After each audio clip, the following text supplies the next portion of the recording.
Hi, I am Pastor Rich Warnecke of Christ Lutheran Church in Pewaukee, Wisconsin, and welcome to our Friday devotion. I think there are many times in our life when we are tempted to believe that God really doesn't care, that He has turned His back on us, that He's not actively part of our life, especially when things in our life seem to be crumbling around us and life seems to be as if God doesn't care anymore.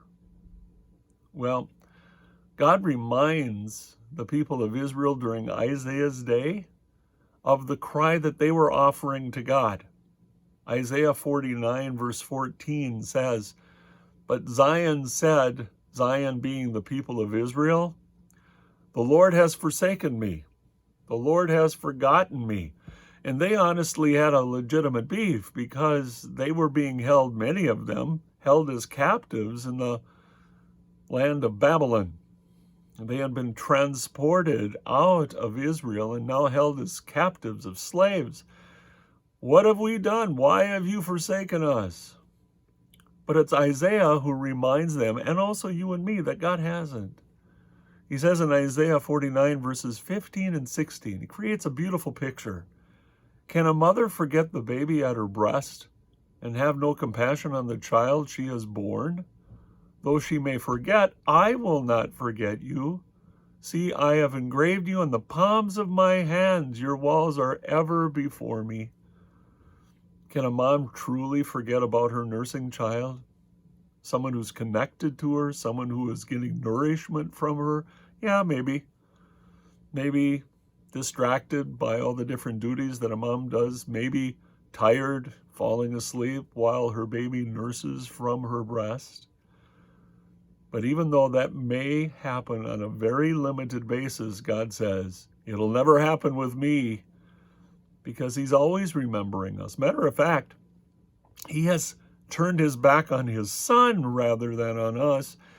Isn't that what Moses reminded the people of Israel in a beautiful blessing that God shared with His people? "The Lord bless you and keep you. The Lord make His face shine on you."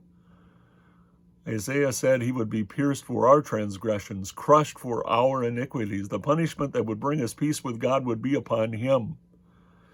Jesus was forsaken for us. When He said from the cross, my God, why have you forsaken me?" Jesus suffered hell for us. God will never turn His back on us. He's just waiting for us to come home. He is always there, our refuge and strength and ever-present help in trouble. Today, God reminds us that as often as our hands are constantly in our foresight, our hands can never be really removed from our line of sight.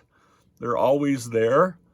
So God keeps us in front of Him as if we are literally placed on His hands as tattoos, something that can't be removed. His walls always surround us because we live with Him and He lives in us. May we rejoice in the fact that we have a Lord who is always watching over us and who will never forsake us, because He causes everything to work out for the good of those who put their trust in Him. Rejoice in the fact that we are always with the Lord. He will never turn His back on us. Until next time.